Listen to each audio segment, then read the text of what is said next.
Capricorn, this is your tarot reading for Valentine's Day. It's not time bound, but I only do them once a year. So I guess we're talking of quite a long-term reading here. My initial impressions are not so good. I guess it's mixed. I don't know if it's just this year or if it's me, but my love readings always tend to have a twist to them, and this certainly feels like that. We're only talking of energies that impact on your conscious and subconscious. You have free will, you can change them. But there is stuff in here that I think are warnings. Now, I'm drawn to 3 cards in particular. The first of those is that central card, the 5 of Cups. That's an energy of depression, an energy of not seeing anything good. And that runs throughout the entire reading. If you look just below it to the right, we have the card of, or the energy of poverty. It's normally a mindset rather than objective, but we have a card of poverty. And then what would change the outcome is the Devil card, normally meaning unhealthy attachments. So that's what I'm drawn to, but the rest of it is potentially quite good. If we look to the bottom right, we have the King of Wands, a King of Action, normally an entrepreneurial king. Is this, in terms of a love reading, somebody who is bold in love? Current energy is that of the 6 of Cups, suggesting an old sweetheart, maybe even a childhood sweetheart. The future, we have the card of poverty that I mentioned. Immediately above that, what leads to the outcome is a card of rebirth, or an energy of rebirth and hope. But what could offset that is this unhealthy attachment. The outcome is the Lover's card. So should we conclude that all's well that ends well? Maybe, but of course in the future we have this card of poverty, so I'm not sure. So it looks interesting, so do stick with me as we try and interpret all of this.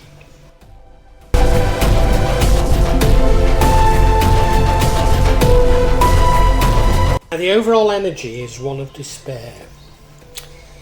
I mean, look at this rendering. It's, I think, one of the unhappiest renderings in this particular deck. You know, he's had a few drinks. It's the end of the night. And is he crying or simply asleep on the bar? It's a very sad scene, isn't it? What it does suggest to me that much of this is in your mind. And of course, you know, tarot is about energies that play on your mind. You have free will, you can change things. You can raise your vibration, but this is a very low vibrational card. Why do you have low vibrations? Is it to do with love? Or is it to do with the fear porn we're all being bombarded with? I really don't know.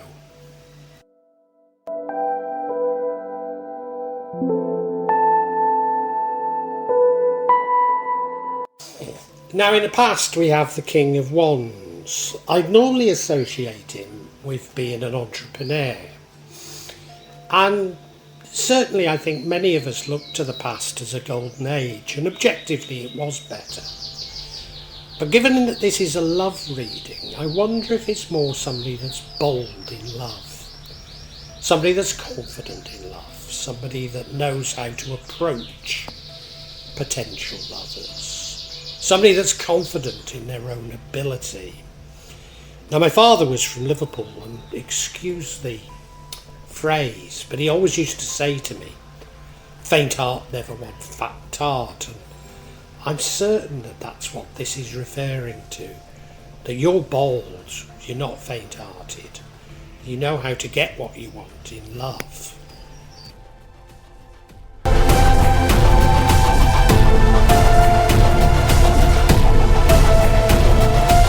Current energy is one of reminiscing about the past. Could you be reminiscing about the time when you felt you were bolder in love? Could you be reminiscing about past loves? I think that's highly likely. In particular, if you look at this rendering, it could be a childhood sweetheart, couldn't it? I don't know if a childhood sweetheart comes back into your life or you're simply reminiscing about it. Remember that overall energy is one that I say is low vibrations.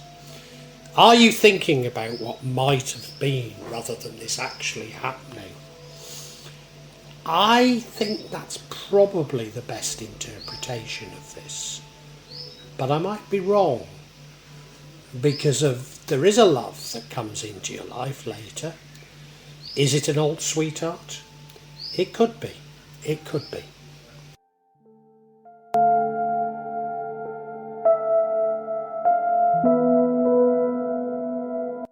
The future energy is that of poverty. Maybe poverty and feeling alone, feeling like you've got no mates. Again, it's a sort of a psychological card. You may objectively have lost some money, many of us have recently. But this is more of a poverty mentality. Given that I feel you're low vibrational, it's very easy to slip into that. And it's in the future. So we've got this dichotomy running through this spread, through this reading, between hope and pessimism. And I think maybe that's the key to interpreting this.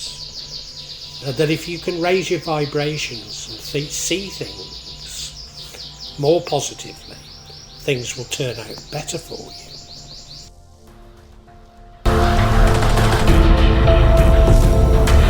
I say it's a mixture of this pessimism and optimism, because now we have the energy of the star, an energy of rebirth, an energy of great hope. And if you do possess this energy, then good things will come to you. And it's the energy that leads to the outcome, which looks like a very good outcome. So you clearly are able to balance this overall pessimism that runs through it. You know, raising your vibrations is not about not having bad thoughts.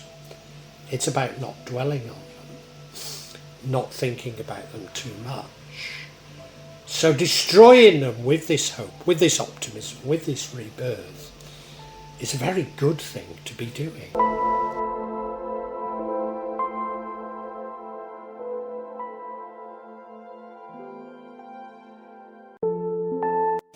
And now we have the energy of the devil. Could be addictions. I mean, this could actually be addictions. Because if you remember the long term, we have this card of poverty. So it could be that you're spending your money on a physical addiction. But I don't think that's what it is. I think it's related to this old sweetheart, or old sweethearts, maybe. I think maybe, and remember we had this King of Wands, where I said it was you being bold in love. I think you're reminiscing about when you were bold in love, reminiscing about your sexual conquests. Now, I've had, particularly when I was a teenager and young adult, I played around a lot. And that has given me fantasies for most of my life, I've got to be honest. And I've just listened to quite an interesting vlog by a lady who was advocating celibacy. Now, I'm not necessarily doing that. And she was using an argument I've heard before from the New Age, And indeed, I think from some religious perspectives that the exchange of bodily fluids creates a connection between people. I'm not certain that that's true, but what I am certain of is that if you allow people into your life, such as through making love to them, they will remain with you throughout your life, you know. I believe it's called body count these days, but those you have a body count with, this connection will remain. And I think that might be dominating your thinking, and it has the ability to derail your search for true love, I think, because you're seeing people, as it were, as objects rather than fellow humans.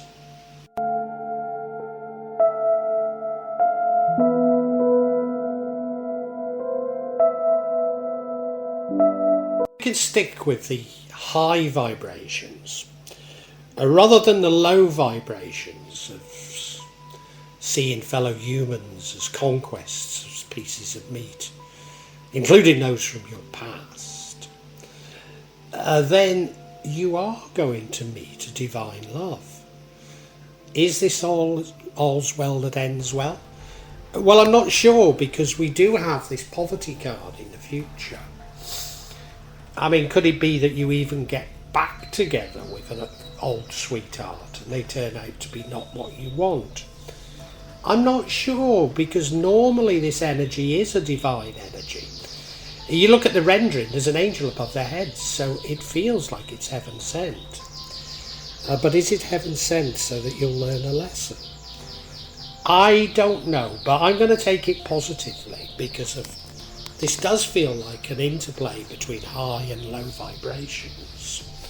So the positive way of looking at it is you do meet a wonderful love again.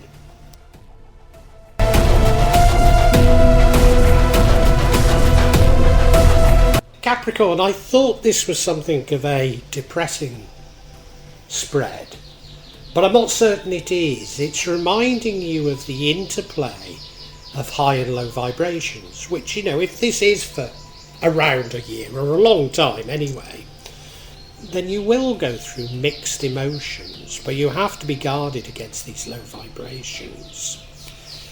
I think in the past you were somewhat bold in love.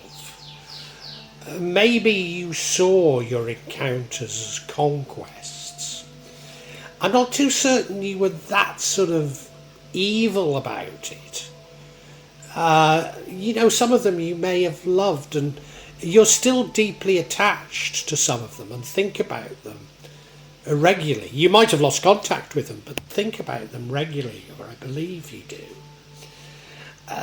There is, apart from depression and low vibrations, there is great hope in this, hope of being reborn.